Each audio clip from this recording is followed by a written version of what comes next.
Lita has done it all in the WWE, going from being the biggest female babyface on the roster when working with the Hardy Boys and utilizing the crowd-popping combination of acrobatics and thongs, all the way to being the biggest heel, drawing nuclear heat after cheating on Matt Hardy with Edge. She's a 4-time women's champion and a Hall of Famer, and she's missed, but it hasn't all been golden. I'm Adam from WhatCulture.com, and here are 10 things WWE want you to forget about Lita.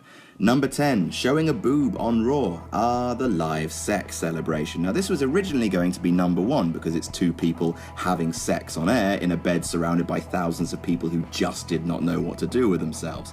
But actually, it ranks low on the list because it's just so compellingly strange that the WWE don't actually want you to forget about it all that much. It was featured on the most recent episode of network exclusive Jerry Springer's Too Hot for TV, and Edge even mentioned it in his retirement speech. However, what WWE definitely want you to forget is that Lita's boob was briefly on display during the segment. Now, as we all know, female breasts are the devil and must be scrubbed from our TVs with bleach. Remember the public sex, everybody, but don't you dare remember the nipple.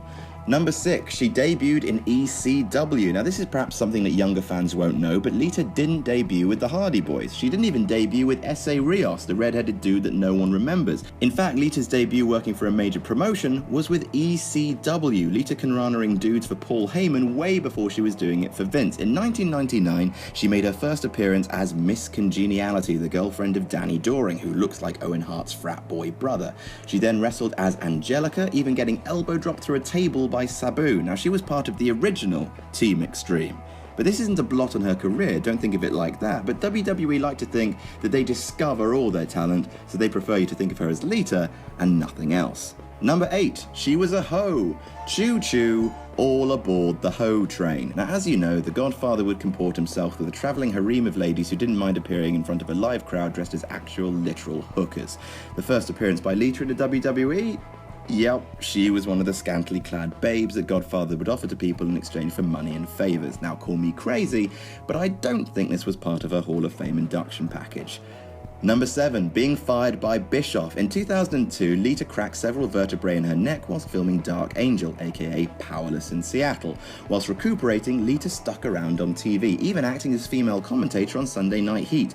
Months before she was set to make her return to in-ring competition in order to keep her off TV in order to give her a big boost on returning, Lita was kayfabe fired from the WWE by Eric Bischoff, the Cheshire Cat from Alice in Wonderland, crossed with Tom Cruise's pervert cousin.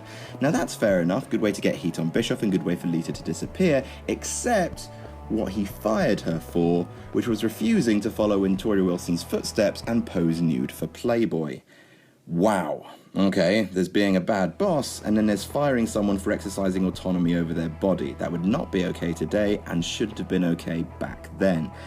Number 6, the Mickie James angle was originally written for Lita. Remember the Mickie James Trish Stratus stalker angle? It was pretty darn good. Sure, it was a bit sexy, crazy women are sexy, but it made a star out of James, made Trish look good, and gave us one of the best women's matches in WrestleMania history, botched ending aside. It went so well, in fact, that WWE would like you to forget it was originally written for Lita. It kind of makes more sense. Mickie James looks a bit more like Lita. The two were already good friends prior to James coming to the WWE, but at the last moment, Lita was replaced after, well, she got a little busy in late 2005 dealing with a certain affair being made public. Number 5, she was supposed to win the title at WrestleMania 21. Lita versus Trish is probably the best women's rivalry in WWE history. At least until the 4 horsewomen make themselves comfortable on the main roster. The feud was so hot that in December 2004, the two ladies did what no women had ever done before. They main evented Raw. On that night, Lita beat Trish Stratus for her women's title one-on-one. Trish then won it back at New Year's Revolution in January, and the stage was set for the feud to be blown off in grand fashion at WrestleMania 21 with Lita going over. Unfortunately, Lita tore the ACL in her left knee at Revolution, sidelining her for Mania, which is tragic because after all the hard work that both women had put in, they never got their one-on-one match at WrestleMania. It would have been an absolute barnstormer, and perhaps it'll be less painful to just forget all about what could have been. Number 4, Crime Time selling her pants. Mickie James did get her feud with Lita eventually, but she had to wait till later in the year. At Survivor Series 2006, Lita was the women's champion and announced that her match against Mickie James was to be her retirement match. Now, normally when a superstar retires from active competition, especially one as beloved as Lita used to be, it's in a tearful ceremony or an emotional speech or a standing ovation. Not so for Lita. She was still the slattern heel that she'd become after her relationship with Matt Hardy fell apart, so she was utterly humiliated on her way out. After being beaten by Mickie James, out came Crime Time, who were two black people thugs who committed crimes. That's a whole lot to unpack right there, we don't have the time. They had a box of her bras and panties and began to sell it to the public as Lita freaked out in the ring. They let JBL sniff her pants before he bought them, and they even sold her treatment cream for a yeast infection. Wow, thank you for your long years of service and good luck with all your future endeavours.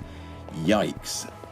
Number 3, she was beaten up by men all the time. It's a point we've made before in these videos, but man-on-woman violence is a huge no-no in today's PG era WWE. It cannot happen, it will not happen. But in the Attitude era, they could fit all the craps they gave about that into a thimble. Not only was Lita 3D'd several times by the Dudley, she was put through tables, speared by Edge, and in a segment that's really quite uncomfortable today, beaten up by Steve Austin and Triple H. Not only was she given the pedigree, but Austin hit her with a stunner and with a chair 9 times. Bloody 9! That's savage. That's Randy Savage. It was a different time. Number 2, being raped by Kane. Oh, okay. So, Kane. Remember him? Big bald man, snarling, looks like a crazy pickled egg. Well, his storyline with Lita was the worst. The worst. Kane kidnapped her because stealing ladies is a fun day at the office, it seems. He threatened to murder her boyfriend Matt Hardy unless she submitted to his horrible desires. A few weeks later, it's revealed that Lita is pregnant and Kane is the father. So, Kane impregnated Lita against her will, then he married her, again against her will, and at this stage I should really point out that the E in WWE stands for entertainment. I'm just going to say that and move quickly on. Number 1, the miscarriage. Oh no, I wanted to move quickly on. Okay, so Lita is kayfabe pregnant by this point, married to a man who kidnapped her and slept with her under duress. Then Snitsky gets involved. Doesn't he look cuddly in the head? Snitsky hits Kane with a chair and he falls on Lita, which we're later told caused her to miscarry. I mean, what do you say to that? Mummy, what's a miscarriage? But at least Snitsky got a "it wasn't my fault" catchphrase out of it. Haha, it wasn't his fault, lol. And then Lita fell in love with Kane for beating up Snitsky, rewarding the kidnapper and rapist, and this is just so utterly screwed up it's pretty much a waste of time to even try and unpack it. So instead, here's Snitsky punting a doll which was supposed to represent Lita's unborn child. WWE, hooray! And that's our list. Did we miss any out? Tell us about it in the comments, and don't forget to like, share and subscribe, and you can even follow me on Twitter here. I'm Adam from WhatCulture.com, and I'll see you soon.